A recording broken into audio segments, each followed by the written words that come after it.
Hello दोस्तों, क्या आप HP टू एम्पियर निकालना जानते हैं? अगर नहीं जानते तो इस वीडियो में आपको HP टू एम्पियर कैसे निकालते हैं वो सिखाते हैं। तो सबसे पहले हम सिंगल फेज मोटर में HP टू एम्पियर निकालना जानते हैं।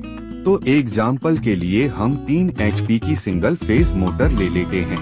इसका वोल्टेज 230 है।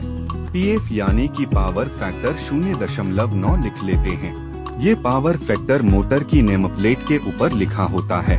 अब ये आई यानी कि मोटर कितना एम्पियर लेती है वो हमें निकालना है।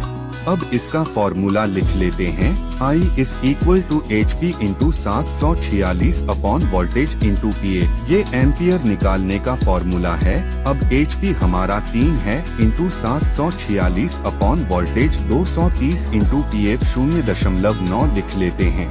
अब कैलकुलेशन कर लेते हैं तो इसकी वैल्यू 2238 अपॉन 207 आता है। अब इसका आंसर निकालते हैं तो 10.8 एम्पियर इसका जवाब आता है। और अगर अब हमें 3 फेज मोटर का HP टू एम्पियर निकालना हो तो एक एग्जाम्पल ले लेते हैं। फॉर एग्जाम्पल 5 HP की 3 फेज मोटर है। उसका वोल्टेज 415 है, PF 0.9 है और एम्पियर निकालना है। तो इसके लिए फॉर्मूला लिख लेते हैं। I is equal to HP into 746 upon voltage into √3 into PF। इसमें 3 फेज मोटर है इसलिए √3 लिखना होता है। अब एम्पियर निकालते हैं।